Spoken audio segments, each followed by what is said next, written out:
Caros colegas, mais uma vez nós estamos dando início à aula do nosso curso de eletrocardiologia e hoje nós vamos ter o prazer de ouvir a doutora Ivani Trombetta, que é da Unidade de Reabilitação Cardiovascular e Fisiologia do Exercício, que vai falar um pouquinho sobre a avaliação cardiovascular durante o exercício, principalmente da ergospirometria. Antes disso, nós vamos fazer a nossa discussão do caso clínico, né? E o doutor Fernando, que está aqui nos acompanhando, vai nos ajudar a fazer a discussão. Fernando, você quer apresentar? Ou é melhor a gente já colocar o traçado, né? Vamos só... Bom, caso número 25, é um paciente masculino. O eletrocardiograma de repouso, podemos notar ondas P positivas em D1, D2 AVF, portanto um ritmo sinusal, uma frequência cardíaca em torno de 60 batimentos por minuto, o intervalo PR dentro da normalidade, entre 120 e 200 milissegundos, análise do complexo QRS, no plano frontal, podemos notar um eixo em torno próximo a 90 graus. No plano horizontal, temos um pouco de ondas R's um pouco aumentadas em V1, V2 e V3, mas o que chama bastante atenção nesse eletro é a alteração da repolarização, tanto no plano frontal, em D1 e AVL, quanto no plano horizontal. Então, eu queria já aproveitar e pedir a opinião aqui dos professores, né, sobre esse eletrocardiograma. E eu queria ver se vocês podiam dar alguma ajuda, se essa alteração é uma alteração habitual do jovem, né, porque esse é um eletro de um jovem, ou se realmente chama muito atenção essa repolarização. Vamos lá? Doutor Silvio, doutora Nancy, doutor Nelson, doutor Américo, teriam algum comentário a fazer? Ou... Acho que está tudo certo. Podemos dizer que esse eletro, essas alterações de repolarização poderiam ser de um indivíduo normal? Não é? Quer comentar aí? Não, acho importante a gente definir um pouco isso, porque a alteração de onda T em jovem pode ser um padrão juvenil. O que a gente está querendo discutir é se chama muito a atenção essa repolarização, se ela é realmente uma alteração muito alterada para o indivíduo normal. Fala, Mel. O padrão juvenil se caracteriza por onda T negativa de V1 a V3, mas aqui a alteração é mais difusa. Abrange também D1 a VL e vai até V5. Não é? Então, isso associado à grande amplitude do QRS, poderia pensar numa hipertrofia, talvez fisiológica, mas também poderia ser uma hipertrofia patológica, uma cardiomiopatia hipertrófica, não dá para afastar totalmente. De qualquer forma, é um eletrocardiograma anormal, que não indica necessariamente que o indivíduo seja um indivíduo com cardiopatia. Tudo bem? É isso mesmo? Quer dizer, o que é importante é avaliar para vocês, o que a gente gostaria de deixar muito claro, é que esse eletro não é um eletro que você pode passar e dizer, ó, isso aqui é normal. A alteração de repolarização exagera um pouco a onda T negativa em parede anterior e lateral. Tudo bem. Então, tá aí.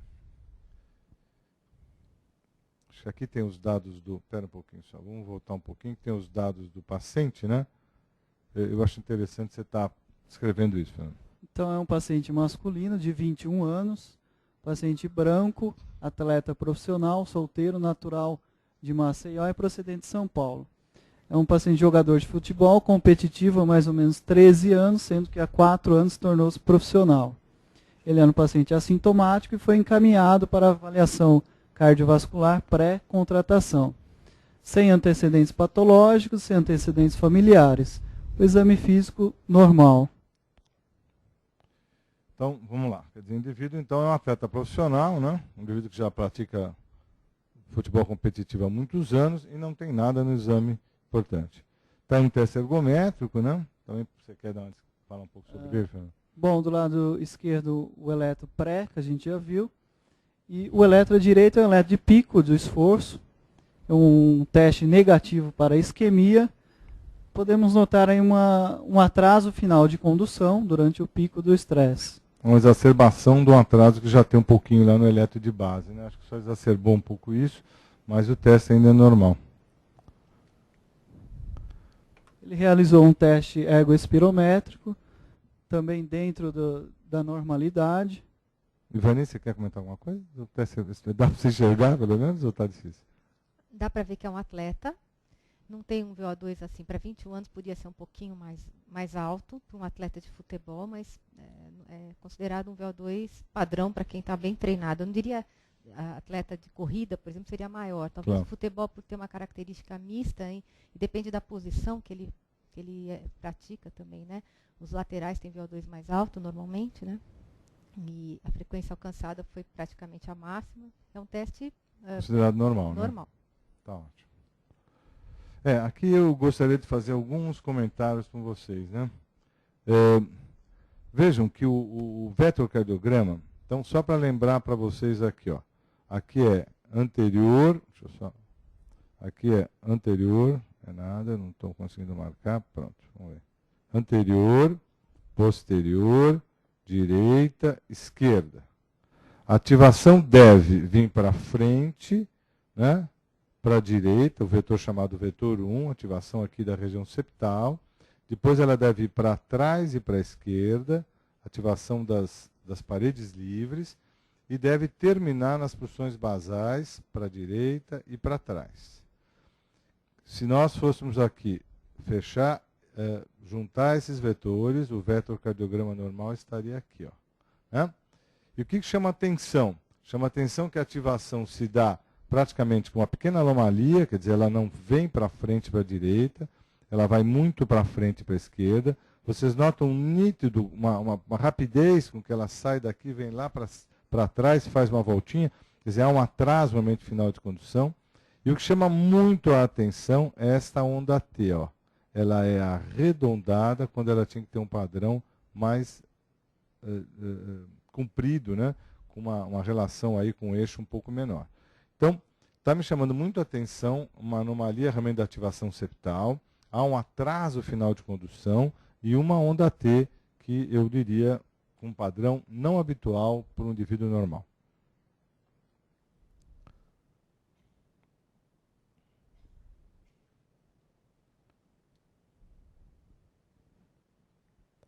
O ecocardiograma, o Fernando vai comentar. Bom, o ecocardiograma de março de 2005 mostrava um diâmetro diastólico do ventrículo esquerdo de 46, um diâmetro sistólico de 26, um septo de 14 e uma parede posterior de 9. Uma relação septo-parede de 1,5, portanto um laudo, uma hipertrofia septal assimétrica. Então, como o doutor Américo tinha sugerido, chamou a atenção o tamanho do septo, né? No indivíduo realmente tem aí um septo um pouquinho maior, né? Quer dizer, um padrão aqui entre 10 e 11, estava em 14, né? Chamou a atenção realmente por uma hipertrofia da região septal. Aqui é só um comentário, né? Onde você compara corações de atleta e hipertróficos, hipertrofia, cardiopatia hipertrófica. E existe sempre uma zona cinza entre os dois, quer dizer, não é tão Desculpe. Existe uma zona cinza aqui, né? Que fica entre os dois, que é difícil realmente fazer o diagnóstico. Nem sempre você vai ter todos os parâmetros para fechar esse diagnóstico. Então, ele faz aqui comentários sobre o tamanho da cavidade, né, sobre a presença de átrio esquerdo, sobre os padrões bizarros presentes na hipertrofia miocárdica, que são realmente padrões não habituais à sobrecarga, né? E vocês vejam que as cavidades não são muito amplas, são maiores nos indivíduos com coração de atleta. Então, algumas diferenças importantes, né?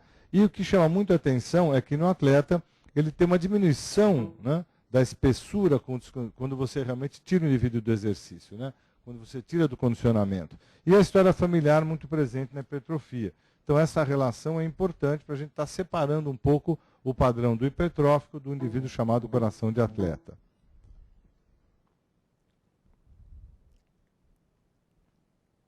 Aqui só chamando a atenção para a ressonância desse indivíduo, que aparentemente aqui do ponto de vista de função parece normal. O septo tem realmente uma espessura um pouquinho maior, acho que tem uma imagem um pouquinho mais clara, né? Estão vendo?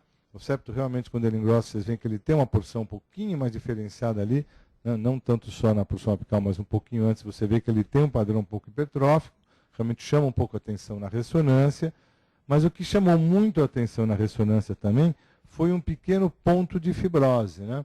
que chamou muito a atenção quando os indivíduos descreveram essa ressonância, que tinha um padrão praticamente normal, com o septo um pouco maior e com um pequeno pontinho aí de fibrose.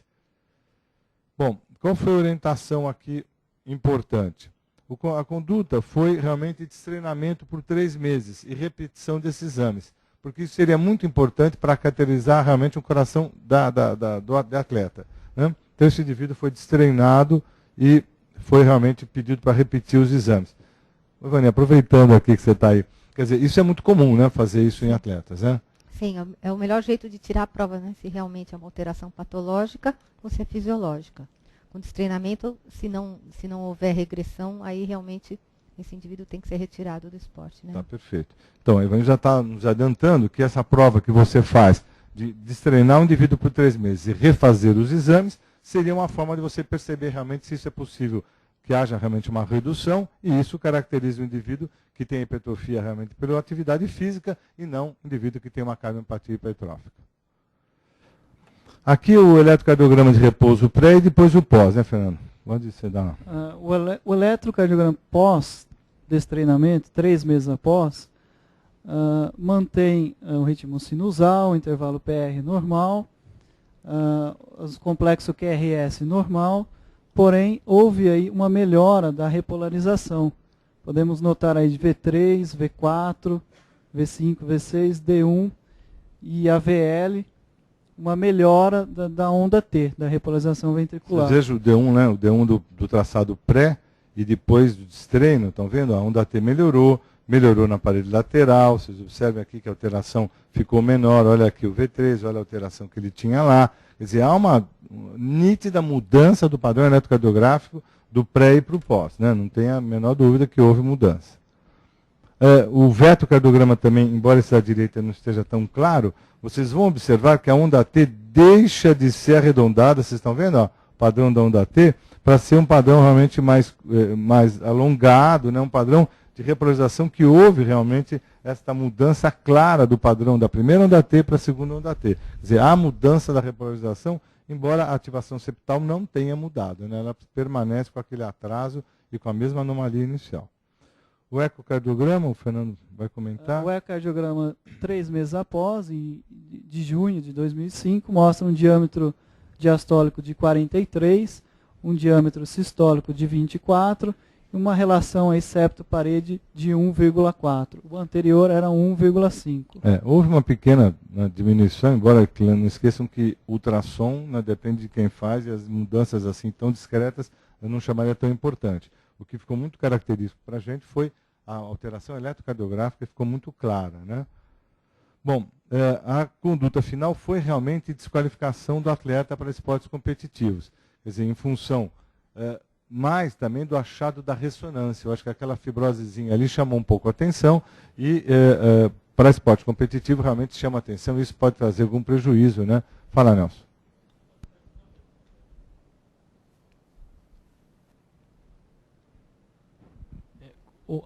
Quando nós estreinamos o paciente, nós esperamos haver pelo menos uma pequena mudança dos parâmetros elétricos, dos fenômenos elétricos desses indivíduos. Como ele já tinha apresentado uma alteração na ressonância, o realce tardio, aquela presença daquela fibrose, precisaria fazer o destreinamento desse atleta ou só com esse achado da ressonância a conduta estaria mais ou menos definida? Se vocês estão calcando a decisão em cima da ressonância, talvez nem fosse o caso nem de ir para frente, né? Mas eu acho que sempre o destreinamento vai elucidar alguma coisa, de até ver se realmente há uma regressão nesse quadro. Então eu acho que é difícil, é uma conduta difícil, porque o atleta, é a vida do atleta que está na tua mão, né? Não é muito fácil tomar essa decisão. Mas realmente eu acho que se a decisão ficou em cima da ressonância, nem teria necessidade de ir para o eletro.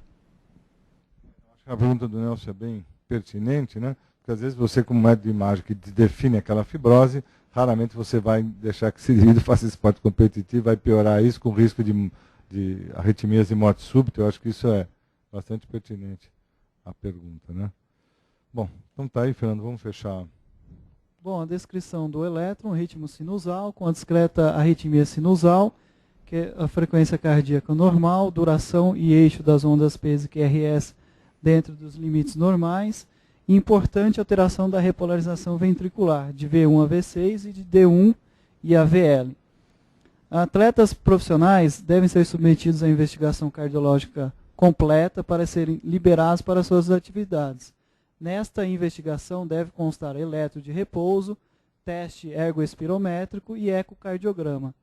Dependendo da alteração cardíaca encontrada, o atleta deve ser destreinado e repetido os exames cardiológicos para a qualificação ou desqualificação do mesmo para a atividade profissional. Algumas vezes, a necessidade de realização de exames complementares, como cintilografia miocárdica e até ressonância magnética. Portanto, a conclusão é um eletro de atleta. Quer dizer, o eletro realmente ficou com um padrão de atleta, mas no achado da ressonância mostrava lá uma pequena fibrose, né? Então, a ideia de desqualificá-lo foi isso, mas eu acho bastante importante, porque aquele eletro do começo é um eletro que dava para dizer que não era normal. Quer dizer, não é sempre que isso acontece. O Nelson fez um trabalho interessante entre atletas aqui, que praticamente no grupo de atletas que a gente estudou, e foi junto com o grupo de vocês também, da Ivani, da Luciana, quando estava realmente levantando esses casos, que 50% dos indivíduos têm alteração de repolarização. Quer dizer, então, não é sempre que a repolarização fica tão nítida como a gente viu aqui. Quando assim aparecer, eu acho que é mais fácil aí você realmente fazer o diagnóstico. Tá ótimo. Obrigado, Fernando. Bom, a doutora Ivani, então, vai fazer a discussão da aula dela, avaliação cardiovascular durante o exercício. Obrigado, Ivani.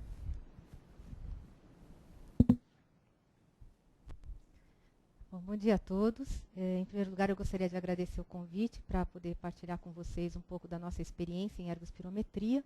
É uma honra e eu espero poder complementar um pouco o conhecimento de vocês com a nossa experiência. Eu vou falar um pouco mais sobre a ergospirometria hoje, que é toda a parte de avaliação cardiopulmonar, cardiorrespiratória, né, principalmente. A ergospirometria, ou teste de esforço cardiopulmonar, ele é um procedimento não invasivo para avaliar o desempenho físico e a capacidade funcional e cardiorrespiratória. Ele complementa o teste ergométrico no sentido de ter a avaliação real da capacidade física de forma direta. Então, através da ergospirometria ou da avaliação cardiopulmonar, é possível se medir diretamente a capacidade física de um indivíduo. Tá? E, juntamente com os critérios diagnósticos da ergospirometria, ele serve não só como diagnóstico, como é o caso da ergospirometria, mas ele vem como uma avaliação de capacidade funcional que pode ser feita nas diversas fases de treinamento ou antes e após um treinamento físico, seja na reabilitação, seja em indivíduos normais. Bom, os princípios básicos da ergospirometria constam de que o indivíduo é colocado ligado numa válvula respiratória. Essa válvula respiratória vai medir especificamente duas coisas, que é o fluxo sanguíneo, ou seja, a ventilação pulmonar, e um sistema de retirada de amostra de ar expirado para se analisar o oxigênio, analisar o consumo de oxigênio e a produção de CO2. Então, basicamente, a gente precisa ter num sistema um medidor de fluxo, que é, vamos dizer, a parte mais complexa nos aparelhos e mais o que encarece, né, os ergospirômetros, é a avaliação da ventilação pulmonar, que era feita anteriormente com a análise feita por um tacógrafo e hoje em dia é feito de forma eletrônica. E o sample line, um fio de amostra que vai retirar uma amostra do ar expirado, hoje em dia isso é feito praticamente em todos os equipamentos, respiração a respiração, em que é possível verificar o oxigênio e o gás carbônico, o oxigênio consumido e o gás carbônico produzido. Tudo isso é feito uma interface com o computador e isso permite uma análise completa da parte de capacidade física e ventilatória do indivíduo. Então, como eu falei antes, então, o ar ambiente inspirado, ele tem uma distribuição percentual padrão na respiração, que é 0, opa, perdão, que aqui também volta, né? 3% de CO2, 0,03% de CO2, 21% praticamente de oxigênio e 79% de nitrogênio. Tá? Então, aqui vocês veem um exemplo de um rapaz, né, com um clipe nasal. Então, a gente faz a medida pela ventilação feita pela boca. Esse é um equipamento que tem uma válvula unidirecional. Esse negócio ele manda também. Unidirecional, em que é possível, através de um sensor desse cabo cinza, colocado aqui, verificar a ventilação. E vocês veem aqui que tem a linha de amostra, em que é retirado, então, uma fração expirada para medir as concentrações de oxigênio e CO2. Tendo essas informações, é possível se fazer o consumo de oxigênio. Então, como eu disse antes, na atmosfera você tem a participação constante do CO2 e do O2, da distribuição na atmosfera, que vai ter um 100% do gás. É possível, então, através do gás expirado, ver o CO2 medido, o CO2 produzido, o O2 consumido e o diferencial. Com isso, a gente tem a porcentagem de nitrogênio na respiração. Essa é a fórmula. Através dessas informações, existe a fórmula feita pelo equipamento, em que o consumo de oxigênio nada mais é do que a ventilação multiplicada por esse cálculo aí do nitrogênio expirado, que é aquele diferencial percentual da fração expirada, sobre o nitrogênio, que é o inspirado, conhecido, multiplicado pelo oxigênio inspirado, que é conhecido, isso tudo subtraído do O2 expirado. Essa é a fórmula, então, que o próprio computador faz. Então, a cada respiração, tendo essas informações, é possível se ter o consumo de oxigênio. Da mesma forma, o VCO2 produzido. Então, o que a gente fala de VCO2 não é só O2, é volume de oxigênio. Tá? Por isso que é importante ter a ventilação e os equipamentos devem ser calibrados para isso, para que a gente tenha esses valores. Então, com a fração expirada, mais a informação da ventilação, é possível a gente fazer, então, o cálculo do VCO2 e do VO2. Antigamente, esses cálculos eram feitos manualmente. Hoje em dia, tendo essas fórmulas no computador, a cada respiração, essa informação aparece automaticamente na tela do computador. Então, para se chegar no ponto de hoje, em que a cada respiração se tem essas informações, houve uma evolução nos equipamentos. Então, antigamente, o que era feito? Era muito comum se fazer um trabalho físico escalonado. Por exemplo, o Astrand, que era feito na bicicleta, cada 25 watts, 3 minutos. Ao final, no último minuto, por 1 minuto era coletado o ar ventilado e era guardado, né, nessa bolsa de Douglas. A gente tinha que até misturar esse ar manualmente, né, com movimentos desse saco de Douglas. Uma amostra desse ar era retirada, a ventilação era calculada pelo Tissot, que é um aparelho bem antigo aqui. E vocês estão vendo aqui um aparelho que ele é agora hoje em dia de museu, né? Ele se chama microchulander. Esse microchulander são reagentes químicos, absorventes químicos, que através da mudança de volume num tubo de vidro interno desse aparelho, era possível se ver o absorvente químico, quanto tinha retirado de volume na amostra, por exemplo, o que reagia com oxigênio, no momento, o que reagia com gás carbônico, no outro momento, por mudança de volume, a gente podia calcular o consumo de oxigênio e a produção de gás carbônico. Era um trabalho que vocês podem ter uma ideia, monstruoso, né? Era muito trabalhoso se fazer, mas foi a base da fisiologia do exercício, a ergospirometria, que começou dessa maneira. Daí se evoluiu para vários equipamentos que tinham câmera de mistura interna. Então, também os trabalhos eram feitos minuto a minuto, análise minuto a minuto, por normalmente um trabalho de steady state. Então, os escalonados ficaram por muito tempo sendo os protocolos de escolha, né? E isso era possível se acoplar a outros equipamentos para fazer a medida, por exemplo, no exercício localizado, na bicicleta, na esteira, mas eram equipamentos com bucais pesados, bidirecionais, em que o indivíduo inspirava o ar ambiente, mas era coletado todo o seu ar expirado através de uma traqueia, porque a ventilação precisava passar por um tacógrafo de forma integral. Hoje em dia, os sensores eletrônicos calculam por diferencial de temperatura no sensor eletrônico. E hoje em dia, né, mais para essa aqui é a década de 2000, os módulos foram diminuindo, o sistema ficou mais leve. Então, aqui vocês veem esse módulo, né?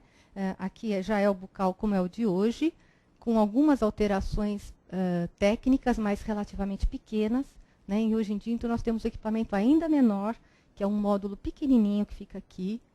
E esse módulo permite a análise da mesma maneira que os anteriores, só que com alguma sofisticação mais no sentido técnico. Tá? Esse é um atleta de alto nível. Então, com isso, a gente consegue simular, até com atletas em protocolos de alta velocidade, mas com subida constante. Então, hoje em dia, com a escolha de protocolos em rampa, com aumento constante de velocidade e inclinação na esteira ou aumento de carga na bicicleta, e levar o indivíduo a fazer um esforço máximo com consumo linear, né, medido linearmente até o pico. E quais são as variáveis analisadas na ergospirometria? Bom, da mesma maneira que na ergometria, nós temos o eletrocardiograma, a pressão e frequência, que deve ser medido, né? Mas soma-se a ele o consumo de oxigênio, a produção de CO2, né? A ventilação, a razão de troca respiratória, o RR, que é nada mais do que o VCO2 sobre o VO2, a fração expirada de oxigênio, fração expirada de VO2, relacionado à ventilação. Então, a gente tem a razão ventilação, consumo, ventilação, produção de CO2, além da pressão alveolar de oxigênio, pressão alveolar de gás carbônico e frequência respiratória e volume corrente. Então, tendo apenas a ventilação e a fração expirada de O2 e CO2, é possível se ter uma série de informações que são ventilatórias, mas também são metabólicas. E vocês vão entender isso um pouquinho mais para frente. Então, o indivíduo é colocado em esforço progressivo, né, no teste ergométrico com a medida direta, e ele vai passar, vai ter o aumento constante da ventilação, o aumento do VO2, do VCO2 e do VO2. Vocês veem que, até um determinado ponto do exercício, o aumento é paralelo do VO2 e do VCO2. Eu estou tendo dificuldade de fazer apontar para vocês aqui, porque ele muda a tela. Mas, enfim, chega um determinado momento, que vocês podem ver na continuação dessa seta, em que o VCO2 vai subir proporcionalmente mais do que o oxigênio. Essa é uma marcação muito importante, porque é a mudança de fases metabólicas. Tá? Então, vocês veem, nesse começo de exame, a fase 1, que é a fase puramente aeróbia. Conforme vai se progredindo no exercício, e vai se intensificando esse exercício, entra a fase 2, que é a fase aeróbia, mas já com metabolismo anaeróbio entrando também. E, mais para frente, toda a demanda energética necessária para o exercício, que é a fase 3, ela insere uma fase em que toda energia adicional a esse esforço advém de um metabolismo anaeróbio. O ideal de um teste de esforço máximo em ergospirometria é que se obtenha um ponto em que o consumo de oxigênio praticamente não aumente mais, ou seja, que se obtenha um platô de oxigênio no final. Tá? Como é que a gente sabe se um teste foi máximo na ergospirometria? O principal marcador é o platô de oxigênio. Quando o indivíduo continua, mesmo com aumentos adicionais de carga, ele já não aumenta mais o consumo de oxigênio. Esse é o principal marcador de um teste máximo. Né? Outro seria a razão de troca respiratória, que é o RR, Respiratory Change Rate, ou RQ, ou QR, que é respiratório quociente ou quociente respiratório, traduzindo para o português, que é o VCO2 sobre o VO2. Quando nós encontramos nesse RQ níveis acima de 1,10, 1,15, a gente pode dizer que esse teste foi máximo. 1,10 é considerado para mulheres de meia idade, pessoas de meia idade, mas principalmente idosos, e para atletas e pessoas jovens, a gente considera o 1,15 como marcador de teste máximo para o RR. Tá? Bom, quando vai fazer uma avaliação, há fatores a serem considerados para essa avaliação cardiorrespiratória. O ergômetro que vai ser usado, o tipo do protocolo de escolha e a duração do teste. Isso nos permite dizer que estamos aptos a medir o consumo máximo de oxigênio desse indivíduo ou não. Um erro, principalmente no tipo de protocolo, que vai interferir na duração do teste, ele vai fazer com que o teste provavelmente não seja o melhor teste para se extrair o consumo máximo de oxigênio desse indivíduo. Em relação aos ergômetros, os mais usados são a esteira rolante, é o mais habitual, isso para indivíduos que não praticam nenhuma atividade, em reabilitação ou em avaliação, é o melhor ergômetro, mas, sendo uma pessoa que pratica alguma atividade física, os senhores devem optar pelo ergômetro mais próximo da atividade do indivíduo, que pode ser bicicleta, esteira, bicicleta, e até o ergômetro de remo, por exemplo, se for um atleta de remo. Se for uma atividade física de jogos, por exemplo, com bola, o ideal é a esteira, que é o mais próximo do que a bicicleta para a medida de capacidade máxima. Tá? Natação, a gente também acaba escolhendo mais a esteira. A bicicleta fica mais restrita a treinamentos de bicicleta. Se for um triatleta, se vê qual é a modalidade de maior eficiência desse atleta e se faz no ergômetro específico. Tá? Bom, a bicicleta, então, vai dar a carga para a gente em watts ou em kilopounds, né? E ela é boa, por exemplo, quando se quer fazer protocolos de pesquisa pela estabilidade pelo não movimento do tórax, para se ter um bom traçado eletrocardiográfico e menos interferência do movimento, mesmo nos sensores de ventilação.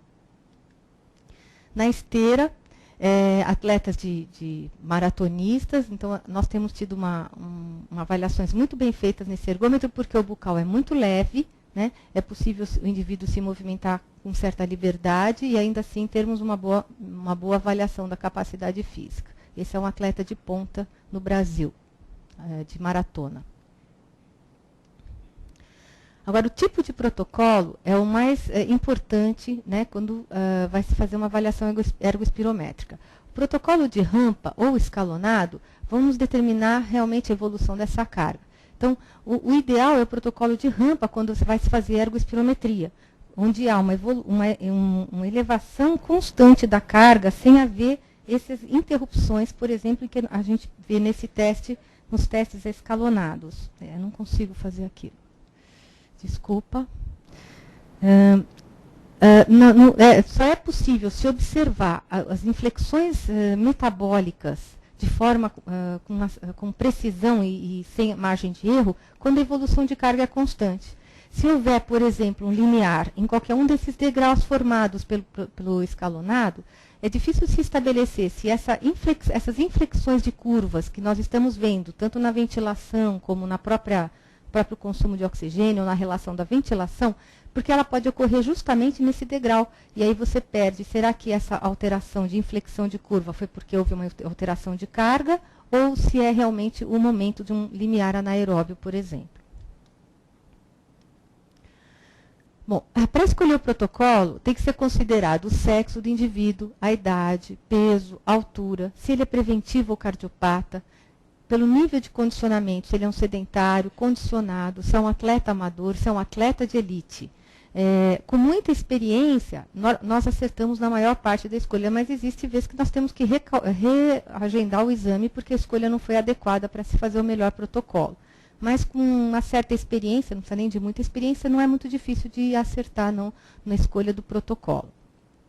E é muito importante, para que se tenha uma avaliação máxima, é que se vá realmente motivando o indivíduo no final do exame. Tá? É muito comum, normalmente, nos locais que não tem essa intenção de realmente fazer uma mensuração da capacidade máxima, fazer um teste submáximo, ou nem insistir na motivação para que o indivíduo vá ao máximo. Mas isso é muito importante para que a gente observe esses marcadores de teste máximo, principalmente esse platô de oxigênio no final. Com relação à duração do teste, o teste adequado ele tem que ficar entre 8 e 12 minutos, podendo chegar até 15 minutos. Né? Exames que fiquem muito curtos, eles podem até ser bons para avaliar os limites fisiológicos desse indivíduo no sentido de avaliação cardíaca. Mas para ver capacidade física, testes muito curtos ou muito longos, como vocês podem ver neste diapositivo, o consumo de oxigênio fica aquém do máximo desse indivíduo. Mesmo protocolos longos, há uma diminuição no VO2 de pico. Então, é importante que o teste não fique nem muito curto, nem muito longo. O ideal é entre 8 e 12 minutos. O VO2 máximo, ele é maior quando o incremento de carga for suficientemente, durar o tempo suficiente para induzir a esse tempo. Então, existe uma variação na literatura de tempos, né? O tempo médio de 10 minutos é o mais adequado, mas dependendo de algumas revisões, eles consideram o máximo adequado até 17 minutos. Tá? A nossa experiência mostra que o ideal é que fique realmente até no máximo 15 minutos. De 8 a 12 minutos é o melhor. Ainda assim, sugere que a escolha dos incrementos de carga que leva o indivíduo à sua tolerância máxima fique em torno de 10 minutos. Tá bom? A capacidade funcional máxima, ou o consumo máximo de oxigênio, VO2 max, né? Ele é obtido nesse teste. Então, aqui vocês têm um exemplo típico de um teste máximo, onde vocês podem observar nessa linha azul, no tracejado azul, aqui o consumo de oxigênio e até o VO2 com um platô. Né, um platô nessa região. Então, esse é um teste bem adequado. E ele teve um tempo aí de 15 minutos nesse exame. Então, quando há um aumento, você está aumentando o tempo todo a sobrecarga, aí, em um determinado momento, a sobrecarga continua aumentando, mas o consumo de oxigênio já não aumenta mais. Então, esse é o teste considerado realmente máximo, é o melhor marcador, como eu disse anteriormente. Tá? Agora, no geral, como nós consideramos um teste, muitas vezes não é tão fácil observar esse platô. Então, normalmente vocês vão ver na literatura, considerado o VO2 pico. Tá? Então, foi um pico de VO2 desse indivíduo nesse exame. O VO2 máximo, de fato, é uma incógnita biológica, que vai variar, inclusive, em funções sazonais, época do ano, disposição individual. Mas, então, é mais correto se usar o termo VO2 pico. A menos que se tenha todo esse critério, principalmente do platô de oxigênio no final, pode-se usar o termo VO2 máximo, mas o mais correto é falar VO2 pico. Bom, quando que se indica, então, uma ergospirometria? Ela serve como ergometria para avaliar sintomas relacionados a esforço físico, como dor torácica, dispneia, distinção entre enfermidades cardíacas, porque ele é um teste que está, vamos dizer, tendo a mesma função de um ergométrico, tá?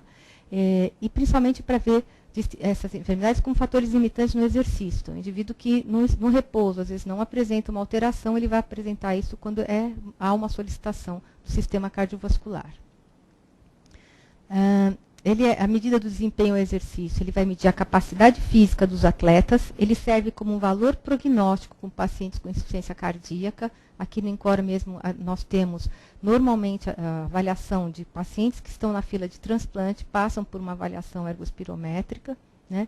E isso vai ajudar a decisão clínica em relação à terapêutica cirúrgica ou clínica desse indivíduo, tá? Ele também tem valor prognóstico na indicação de complicações em pacientes com problemas pulmonares e também ele indica a melhor época para transplante cardíaco, como eu falei antes. Serve para estabelecer orientação para a prescrição de exercício. Então, hoje em dia, até algum tempo atrás, vocês devem lembrar que o teste ergospirométrico ele era utilizado mais em pesquisa. Né? Então, mesmo para quem fazia atividade física, era recomendado o teste de esforço, o teste ergométrico. O VO2 ainda pode ser calculado indiretamente, mas ele era muito calculado indiretamente para ver a eficiência metabólica desse indivíduo, porque o teste de esforço era um teste muito caro. Hoje em dia, já se faz esse teste tanto quanto ergométrico rotineiramente, principalmente para quem faz atividade física ou vai fazer atividade física. Ele vai determinar a segurança dos exercícios para os indivíduos tanto normais como pacientes cardíacos. Ele vai auxiliar na seleção do nível de intensidade desse exercício. Então, o balizamento de como deve ser feito esse treinamento em termos de percentual de intensidade, o teste ergospirométrico é mais adequado e vai avaliar a resposta ao treinamento físico, né? Então, se está havendo uma evolução do ponto de vista aeróbio ou não nesse treinamento.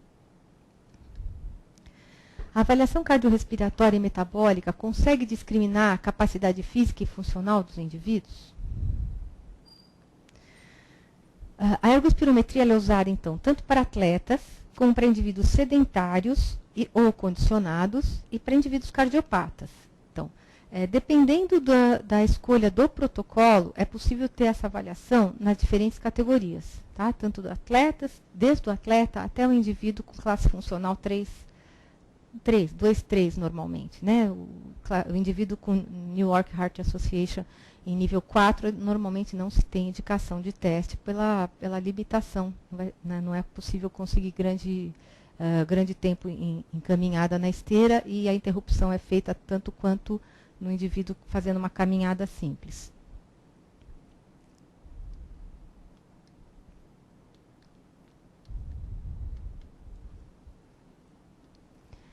Bom, aqui a nossa experiência em termos de consumo máximo de oxigênio do nosso laboratório, em que vocês veem na primeira barra aqui, são amadores, corredores amadores, corredores de elite. Aqui vocês veem futebolistas, está meio escuro, mas esse 51,6 é de futebolistas, e ciclistas na última barra. Então, essa é a nossa experiência. Né? Existem várias fórmulas para que se estabeleça o consumo, o consumo máximo para cada indivíduo. O que mais define os níveis de consumo máximo é a idade e o sexo. Tá? Então, as tabelas são sempre separadas por sexo e são feitas em faixas etárias, por faixa etária. É muito importante, então, tendo essa informação, se o indivíduo é um atleta, ele vai ficar realmente em faixas mais altas do que os indivíduos não atletas. Mas existem esses ajustes em função do sexo e da idade. Tá? Então, só para vocês terem uma ideia, um indivíduo altamente treinado, ele vai estar na faixa dos 50, 60 de consumo de oxigênio. Foi o que eu comentei daquele futebolista que com 21 anos estava com 48.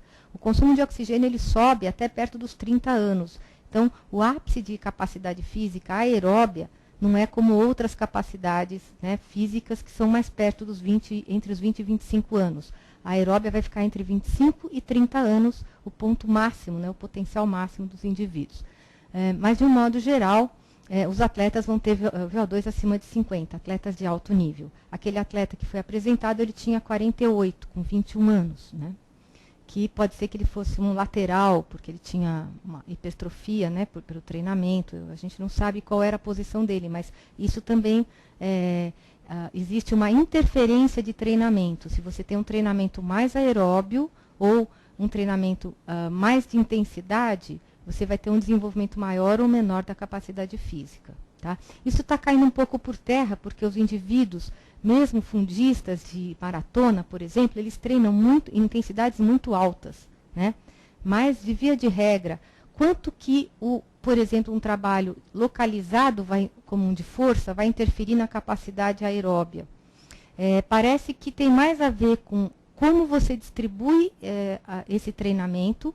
Então, em sessões alternadas, parece que há menos interferência nessas capacidades. Então, eles trabalham força, em outra sessão vão trabalhar mais o aeróbio. Se houver uma sobreposição na mesma sessão, aí sim parece haver uma interferência maior de uma capacidade sobre a outra. Então, fazer primeiro, por exemplo, o aeróbio para depois fazer a força, parece que há uma limitação na sua progressão de treinamento, de uma sobre a outra. Esses também são dados da nossa unidade, que vocês veem que o sedentário está em torno de 30, né? A faixa etária está em torno de 40 anos aí, o indivíduo condicionado vai perto dos 40, e o indivíduo com insuficiência cardíaca fica entre 10 e 20. Né? Perto do 10, geralmente, são os que estão mais indicados para transplante cardíaco. Mas existem pessoas que têm capacidade funcional alta, 3 e 4, fração de ejeção muito baixa, e vão fazer o teste e ter uma capacidade física alta. Não existe correlação positiva entre fração de ejeção e consumo de oxigênio. Tá? Então, os indivíduos, às vezes, realmente vão para essa avaliação, justamente porque se ele tiver com consumo de oxigênio maior, ele pode, às vezes, ter uma qualidade de vida um pouco melhor e pode esperar um pouco mais pelo transplante.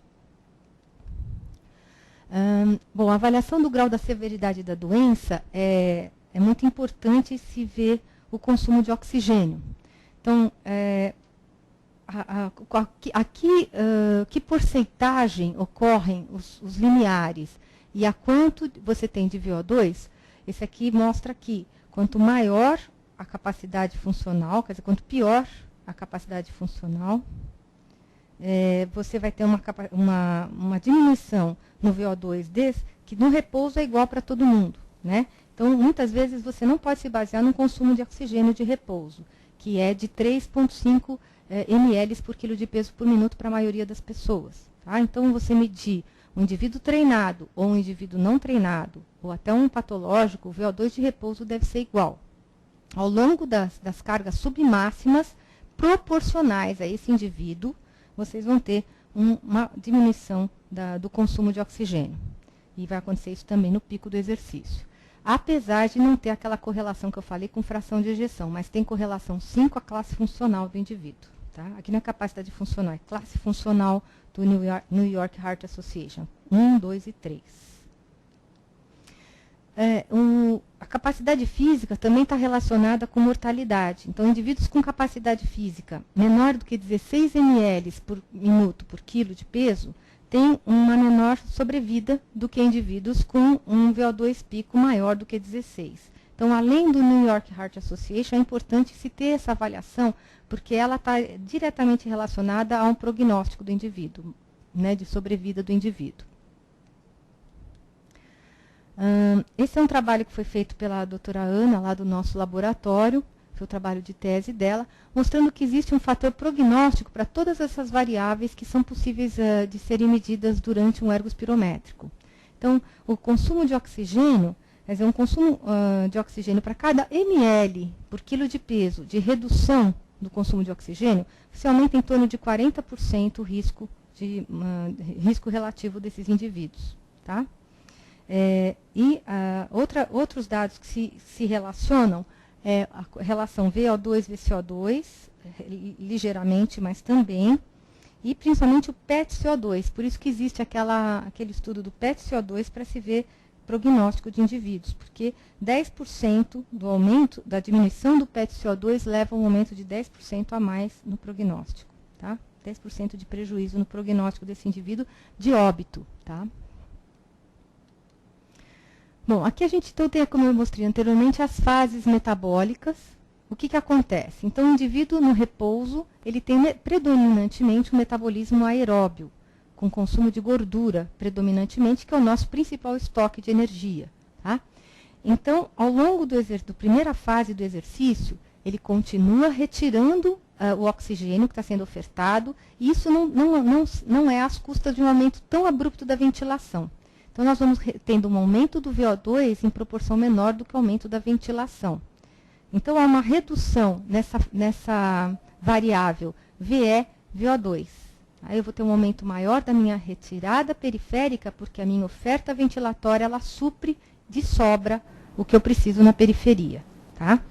Na fase 2, o que vai acontecer? Já é uma inversão disso. Eu preciso acelerar minha ventilação, eu aumento minha ventilação pelos meus sensores quimiorreflexos. Eu tenho essa informação central e aumento a ventilação para que haja um aumento na oferta de oxigênio que está sendo constantemente aumentado na periferia. E depois acontece que começa a haver uma queima maior de carboidrato, e esse aumento de queima de carboidrato vai aumentar a excreção de CO2, por isso que o CO2 sobrepassa os níveis de VO2, né, nesse ponto, em que a gente vai ter o RQ1. Então, antigamente se falava que o limiar anaeróbio é quando o RQ era igual a 1.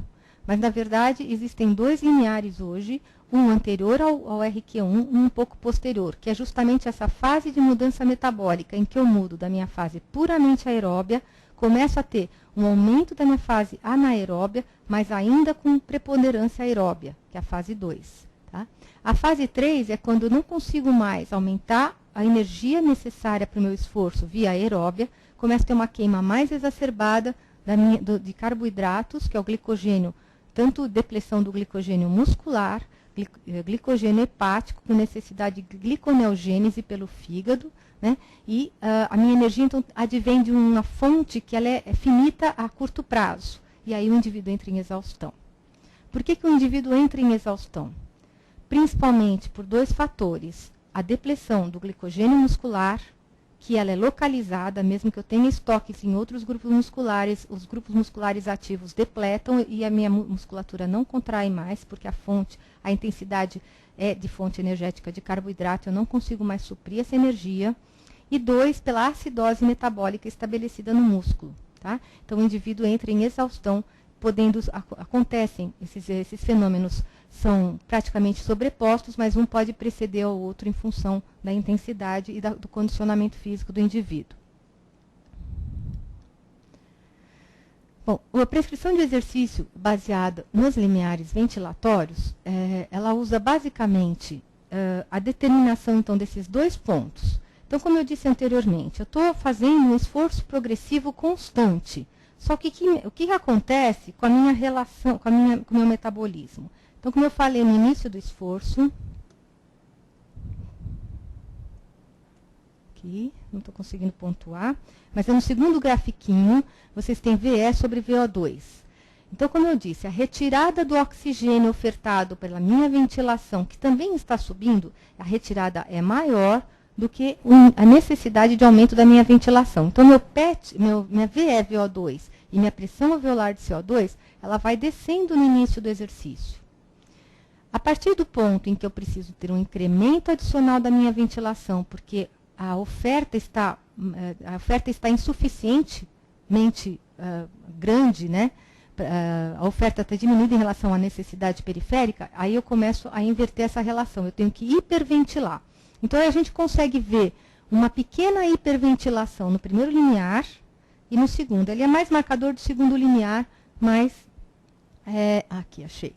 Mas é mais importante no segundo, mas ocorre também no primeiro, porque aqui vocês veem uma inflexão da curva, porque há um aumento ventilatório. E o principal modo de se reconhecer o primeiro limiar é como eu disse anteriormente, vocês têm uma linearidade do VO2 e do VCO2. Tá? A um determinado ponto, eu começo a precisar tamponar a minha acidose metabólica. O tamponamento me resulta em produção de gás carbônico, adicional ao gás carbônico que está sendo resultante da quebra de nutriente. E aí, nesse ponto, ocorre um aumento adicional do CO2, pelo tamponamento da acidose metabólica. Então, é um aumento abrupto e mais importante no meu VCO2 aqui. Tá? Quando eu perco a linearidade de aumento, que é o slope entre VCO2 e VO2, perde essa linearidade, esse é o principal marcador do primeiro limiar, ou limiar anaeróbio. Tá? Aí o indivíduo entrou, então, saiu do metabolismo aeróbio para o metabolismo aeróbio compensado, mas com uma produção já de acidose, está sendo compensada e tamponada pelo ácido lático, pelo bicarbonato de sódio. Eu continuo fazendo exercício ainda tranquilamente nessa fase. Então, entre os limiares, o indivíduo está em esforço um pouco mais intensificado do que o aeróbio, mas em torno de 40% do consumo máximo de oxigênio ocorre esse primeiro limiar. Então, do 40% até o 80%, para a maioria das pessoas, quando ocorre o segundo limiar, a atividade física é feita tranquilamente. O indivíduo tem um gasto energético, ele começa a ter sudorese, aumento ventilatório, mas ele ainda faz conseguindo conversar, que é o que o Dr. Cooper falava. Quando que você sabe se você está numa intensidade adequada? Quando você está correndo ou fazendo uma atividade e você consegue conversar, apesar de estar numa intensidade razoável. Porque é um modo de você faz atividade, mas com um cansaço físico lá da minha escala de Borg, em torno de 8, 10, tá? Que é 100, 120 batimentos, que para a maioria das pessoas fica nessa faixa. Tá?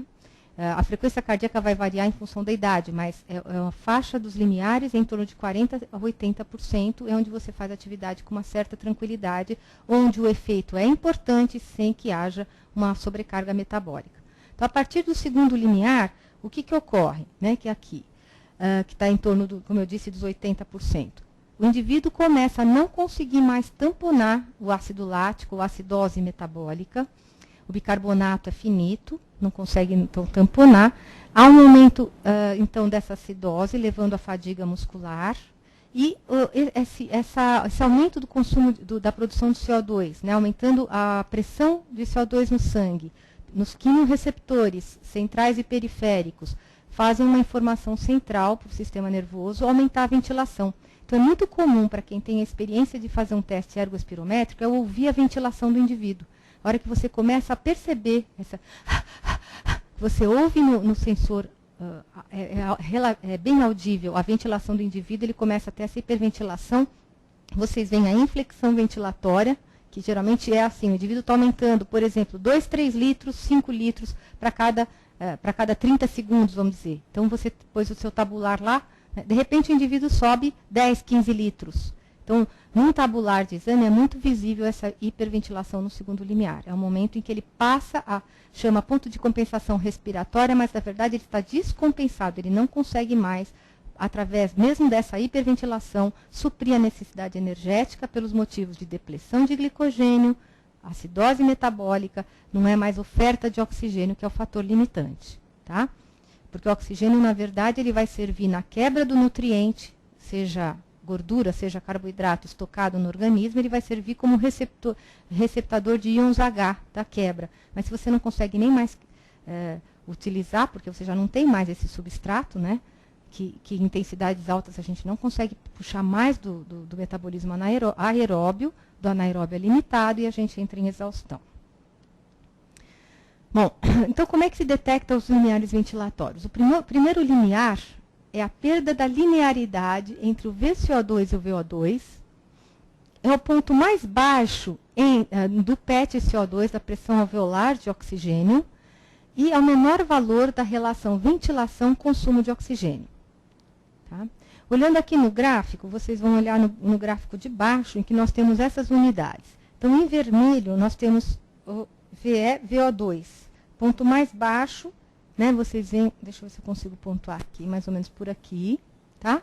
O ponto mais baixo do PET-CO2, que tem em verde, que está aqui. Então, provavelmente, o primeiro limiar desse indivíduo é nesse ponto. E o segundo limiar? O segundo limiar, que é o ponto de compensação respiratória, o marcador mais importante é o PET-CO2. Então, o valor mais alto do PET-CO2, antes que comece, mesmo depois que começa a cair. Por que isso? Porque na hiperventilação eu diminuo a pressão alveolar do meu CO2. Apesar de que na quebra dos macronutrientes e na própria tamponamento da acidose, ele vai subir, o VCO2 está subindo o tempo todo, né? Mas, por eu fazer uma hiperventilação, tentando compensar isso, eu diminuo a pressão alveolar de CO2. Aí é uma queda abrupta do meu PET-CO2, que é esse ponto mais alto antes de cair, é considerado o segundo limiar. Tá? E ele também é no mesmo ponto em que você tem a relação VE-VCO2, ventilação por produção, é o ponto mais baixo antes de subir. Tá? Aqui. Então, nós vamos ter aqui o primeiro limiar, então, ocorre no ponto mais baixo, que é aqui. E vocês têm, nesse mesmo ponto, a frequência cardíaca sendo registrada o tempo todo, que aqui, nesse caso, são esses pontos vermelhos. Perdão. Esses pontos vermelhos são a frequência cardíaca que está entrando nesse momento. Se eu sei a frequência cardíaca nesse momento, eu vou usar o valor de frequência cardíaca como marcador para o primeiro limiar. Deixa eu ver se eu consigo pontuar sem coisa. E o segundo limiar. E a frequência cardíaca, então, me dá um parâmetro de quando ele está nessa faixa de transição metabólica. Eu posso dizer que eu faço, por um teste ergométrico simples, pela percentagem, eu posso dizer que o indivíduo está mudando de faixa? Isso é feito até hoje, né, usar o teste de esforço, percentuais da frequência cardíaca e estabelecer meus limiares. Mas, dependendo da população, e muitas vezes o que nós temos encontrado é que não bate o limiar medido diretamente com o limiar pela porcentagem de frequência cardíaca, como vocês veem nessa primeira barra. Tá? Que o cálculo indireto está tendendo a superestimar o valor da frequência cardíaca no primeiro limiar. Nesse caso aqui, o segundo limiar bateu, está mais ou menos na mesma faixa. Então, parece que o primeiro limiar é o mais difícil de bater com cálculos indiretos. Então, aqui vocês veem, nos diversos métodos de prescrição de exercício. Por exemplo, frequência cardíaca de pico, aqui no primeira faixa. Em relação ao limiar medido e o limiar calculado, ele tem uma tendência a dar um limiar acima do limiar anaeróbio. Cálculo indireto de porcentagem da frequência de pico. Tá? Aqui, da frequência cardíaca de reserva, na linha de baixo, também houve, isso aqui são 2 indivíduos num grupo de disfunção de ventrículo esquerdo e controle. Então, seja controle, seja um indivíduo com disfunção de ventrículo esquerdo, ainda assim há uma superestimação pelo cálculo indireto, seja normal ou não. Pela frequência cardíaca de reserva, é aquele cálculo de Carvone, pelo cálculo indireto, também nosso trabalho mostrou que há uma alteração superestimando o limiar no caso do cálculo indireto. Tá? A porcentagem ainda é maior, a porcentagem de frequência cardíaca de reserva ainda é maior do que a porcentagem de frequência de pico. E a porcentagem do VO2 pico também ocorreu a mesma coisa, né? Nesse trabalho adaptado de Normandin e publicado também por nós. Então, nós comparamos o nosso e tem os grupos daqui e os de fora mostrando a mesma coisa. Que no limiar anaeróbio, os cálculos indiretos, sejam eles feitos pelos diversos cálculos sugeridos na literatura, pelo American College of Sports Medicine, ele tende a superestimar o primeiro limiar. Bom, fazendo um sumário do que eu falei até agora, a avaliação cardiorrespiratória, ela serve para fazer a avaliação da capacidade física, e isso é aplicado a diversas populações de crianças, idosos e patológicos. Ela serve para avaliação do grau da severidade de diferentes cardiopatias. Ele serve como índice prognóstico em cardiopatias e, principalmente, uma avaliação auxiliar em condutas clínicas, como prescrição de exercício físico, seja em atletas sedentários ou cardiopatas, ele tem uma indicação direta, e principalmente para ver a determinação dos limiares ventilatórios. Fora que ele mede a capacidade física real e não estimada através de cálculos matemáticos pelo trabalho realizado no teste de esforço. Tá? Bom, eu trouxe um exercício até para que vocês tentem determinar onde está o limiar. Assim, informalmente, só para vocês terem uma ideia, tendo um exame em mãos, onde está acontecendo o teste de esforço. Considerando os dados abaixo, obtidos no teste ergospirométrico máximo em um indivíduo saudável, identificar em quais minutos ocorreram o limiar anaeróbio ponto de compensação respiratória e qual seria a faixa de frequência cardíaca que deve ser prescrita para esse indivíduo, objetivando-se um treinamento aeróbio. Então, lembrem-se que a parte eletrocardiográfica, a avaliação clínica, ela se sobrepõe a isso, né? Qualquer alteração eletrocardiográfica, um teste positivo, sintomas e sinais limitantes vão ser determinantes, que vão se sobrepor a essas faixas de limiares para treinamento físico. Então, aqui nós temos o indivíduo saudável, né? E então nós vamos ver onde que ocorreram os limiares ventilatórios. Então, eu quero que vocês observem, por favor, para o primeiro limiar, então, os pontos mais importantes são a ventilação sobre consumo de oxigênio, o ponto mais baixo antes de haver a subida desse índice. Então, vocês veem aqui, VE/VSO2. Deixa eu ver se eu consigo apontar para onde está. E aqui vocês vão ver o ponto mais baixo antes de subir. Onde estaria? Que minuto estaria? 5 minutos. Então, aqui está. Não sei como é que ele escrevia aqui. Bom, e outro valor, ponto mais baixo antes de subir da relação da pressão alveolar de O2, que é a linha de cima. Ponto mais baixo antes de subir. Que dó. Ele voltou? Então, vocês veem que está coincidindo, né? 5º minuto. Qual é a frequência cardíaca nesse ponto? Então, esse seria o primeiro limiar. É bem simples, né? A gente pode também fazer a relação consumo de oxigênio por VO2, que é aquela inflexão. Teria que se olhar, então, os pontos de inflexão do VO2 e do VCO2 aqui. Mas aqui já está a resposta, então. Agora, vamos ver o ponto de compensação que nós não vimos ainda. Espera aí. Pior que apareceu a resposta, né? Eu estou me atrapalhando um pouco com esse que eu queria sinalizar para vocês. Então, qual é o principal marcador para se observar o segundo limiar? Lembra que eu falei que há uma hiperventilação.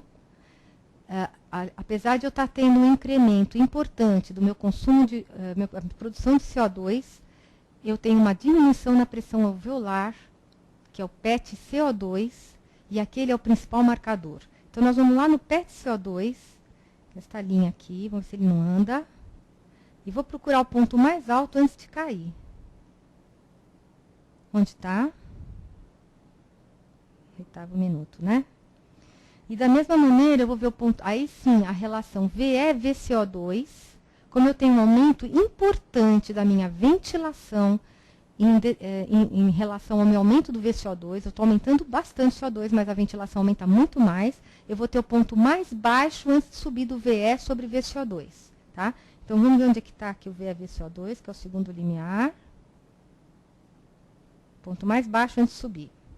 Mesmo ponto, né? que eu vou falar agora para vocês, que assim, aqui eu estou mostrando uma coisa didática, que é bem claro os pontos. Às vezes as coisas não são tão simples assim, a gente precisa usar todos os marcadores, que são daquela relação da aula que eu mostrei para vocês, e em cima disso fazer uma decisão de onde vai estar esse ponto, tá?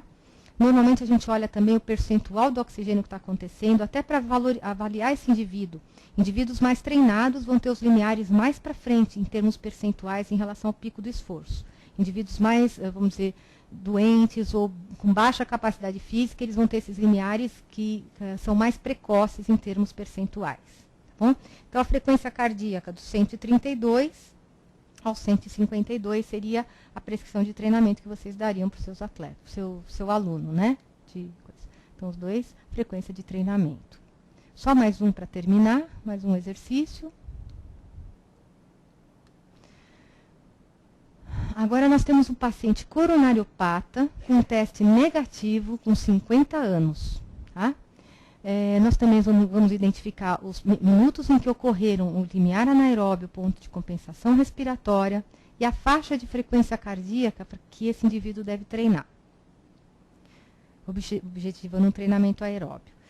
Atletas, hoje em dia, como eu falei, eles estão treinando muito mais próximo do segundo limiar e até acima desse segundo limiar. Então, essa faixa a gente usa principalmente para indivíduos que visam saúde e pacientes com qualquer coronariopatia ou cardiopatia.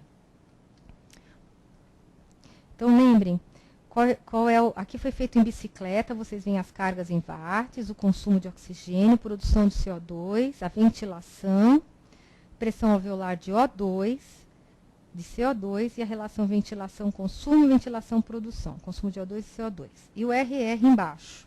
Vocês veem, esse é um teste que chegou a 1,15. Esse é um marcador importante de que eu posso dizer que esse teste está bem próximo do máximo. Tá? Testes que terminam com RQ abaixo de 1 ou próximo de 1, muitas vezes não foi teste máximo. A gente precisa ter um certo cuidado quando vai avaliar esse tipo de teste. Né? Então, vamos olhar primeiro ponto de relação VE, VO2, é o que eu gosto de olhar mais primeiro, ponto mais baixo antes de subir. Que minuto que está? Né? E agora o PET-O2, ponto mais baixo antes de subir, da mesma maneira. Ele vai caindo, a pressão alveolar, e depois sobe. Tá? Faz aquele biquinho que eu mostrei para vocês. Onde está mais baixo, da mesma maneira no 5º minuto. Tá? Aqui nós não temos a frequência cardíaca, ou temos, espera um pouquinho. Esse aqui está sem a frequência cardíaca, né? Agora vamos achar o segundo limiar. E vocês dariam, paciente cardiopata, vocês treinariam eles nesse mesmo ponto, entre os limiares, ou fariam alguma outra coisa? Então, a regra é manter o mesmo racional, seja o indivíduo cardiopata ou um indivíduo sedentário que está treinando para a saúde, a gente usa essa referência. É importante que o cardiopata esteja compensado, estabilizado, né? Que aí o treinamento não difere em termos de intensidade. Tá? O segundo limiar, então, nós vamos procurar o PET-CO2, que é o principal marcador, e o ponto mais alto antes de cair. Que minuto que está? 9º minuto, pessoal. E o VE-VCO2, ponto mais baixo antes de subir. Lembra a hiperventilação fazendo esse índice cair. Esse índice subir. Ponto mais baixo antes de subir. 9º minuto. Então, assim, vocês têm uma ideia de como a gente faz. A frequência cardíaca que eu não achei no exercício, acho que caiu nessa última linha, que deu algum problema na transcrição da aula, que deveria ser frequência cardíaca aqui embaixo, e a gente ficou sem essa informação. Né? Mas ela tinha aqui, e é importante que se tenha, lógico, por isso que é feito o tempo todo com o controle eletrocardiográfico e com o referencial frequência cardíaca, e aqui ficou assim. É assim que a gente tem um teste, só para vocês verem. Então, nós podemos fazer, nesse caso, tanto análise gráfica como análise tabular. Isso é uma opção de quem monta.